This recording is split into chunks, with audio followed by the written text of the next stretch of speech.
I learned about the Haiti earthquake by Skype. My wife sent me a message, "Whoa, earthquake," and then disappeared for 25 minutes. It's 25 minutes of absolute terror that thousands of people across the US felt. I was afraid of a tsunami. What I didn't realize was there was a greater terror in Haiti, and that was building collapse. We've all seen the photos of the collapsed buildings in Haiti. These are shots my wife took a couple days after the quake while I was making my way through the DR into the country. This is the National Palace, the equivalent of the White House. This is the largest supermarket in the Caribbean at peak shopping time. This is a nurses' college. There are 300 nurses studying. The general hospital right next door emerged largely unscathed. This is the Ministry of Economics and Finance. We have all heard about the tremendous human loss in the earthquake in Haiti, but we haven't heard enough about why all those lives were lost. We haven't heard about why the buildings failed. After all, it was the buildings, not the earthquake, that killed 220,000 people, that injured 330,000, that displaced 1.3 million people, that cut off food and water and supplies for an entire nation. This is the largest metropolitan area disaster in decades. And it was not a natural disaster. It was a disaster of engineering.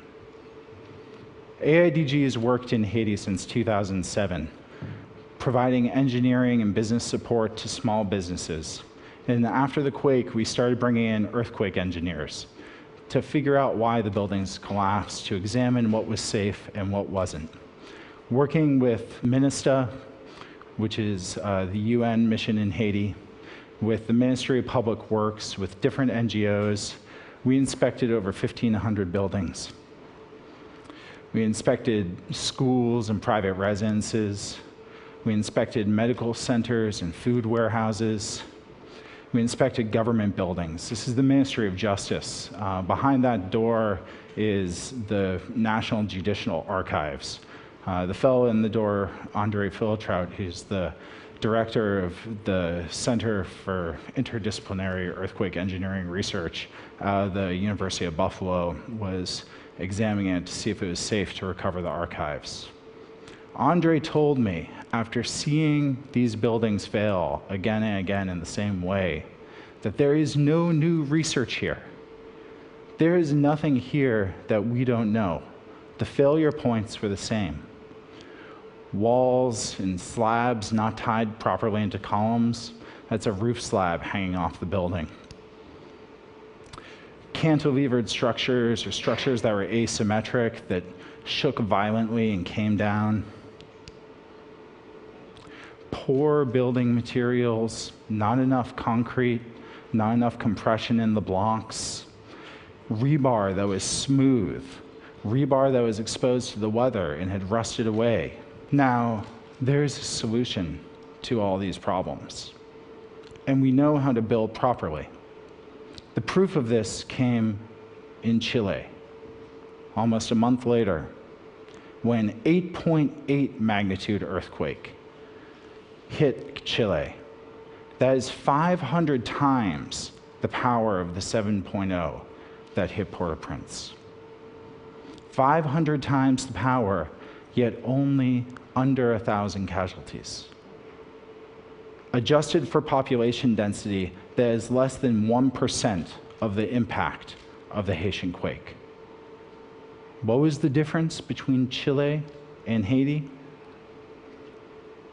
seismic standards, and confined masonry, where the building acts as a whole, walls and columns and roofs and slabs tied together to support each other instead of breaking off into separate members and failing. If you look at this building in Chile, it's ripped in half, but it's not a pile of rubble. Chileans have been building with confined masonry for decades.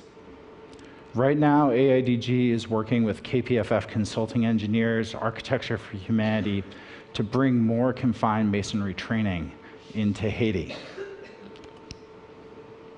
This is Exantes Daniel.